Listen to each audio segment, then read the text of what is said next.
Yeni yılın ilk gününden herkese yeniden merhaba. Normal şartlarda bu videoyu Aralık ayında çekmiş olacaktım, yüklemiş olacaktım. Ama çeşitli sağlık sorunlarından dolayı maalesef şu ana kaldı. Ne yapacağım? Yalancı şömine yapacağım. Yılbaşında hani daha dekoratif, daha böyle Noel Baba çoraplarının asılı olduğu bir şömine olsun istiyordum. Ama neyse kış bitmedi. Hatta kış gelmedi. Şu anda havada gayet güneşli. Sevinemiyorum çünkü küresel ısınmadan dolayı bu haldeyiz. İklimler değişiyor. Umarım buna da en kısa zamanda bir çare bulabiliriz. Nasıl yapacağız bilmiyorum ama biz insanlar gerçekten doğayı katlettik. Çok üzülüyorum. Neyse bu başka bir videonun konusu olabilir. Şimdi ihtiyacımız olan malzemeler yine strafor. Ben ve strafor. Maliyeti oldukça ucuz. Daha önceki videolarımda havya dediniz, elektrik dediniz, sıcak hava tabancası dediniz. Ben onu nereden bulacağım dediniz. Havyaya da bir alternatif buldum. Sıcak hava tabancasına zaten bir alternatif bulmuştum. Videoda da söylemiştim. Evdeki saç kurutma makinelerini kullanabilirsiniz diye. Ama genel olarak bu yorumları yapanlar zannediyorum ki o kısımları atladılar. Havya yerine mumda ısıtarak, ocakta da ısıtabilirsiniz ama ben şu anda straforla çalışacağım için açık alanda olmak istedim. Evi kirletmemek adına çünkü köpükleri kestikçe uçuşuyor. Açık alandayım. O yüzden mum koyarak çatalı, tornavidayı ya da bıçağın ucunu mumda ısıtarak straforun üzerine gezdirip havya etkisi yaratacağım.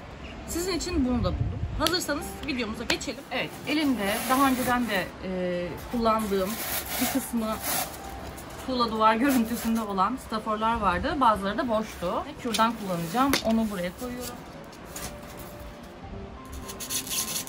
Bu şekilde.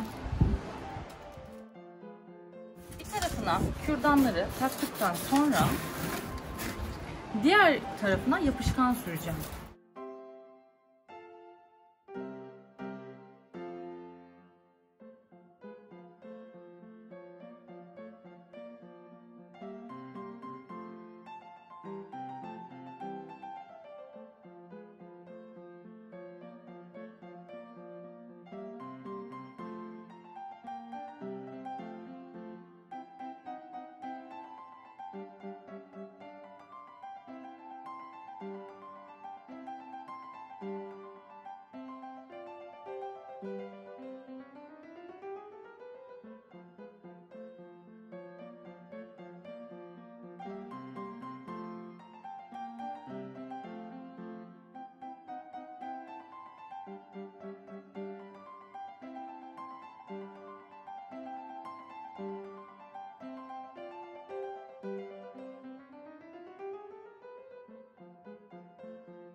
Benim yine daha önceden elimde olan bu strafor çıtalardan ben şu ön tarafa yerleştireceğim. Şurası temiz bir görüntü olsun.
Eğer bu videoyu beğendiyseniz beğen tuşuna basın. Hala değilseniz kanalıma abone olmayı lütfen unutmayın. Yeni videolarda tekrar görüşmek üzere. Hoşçakalın.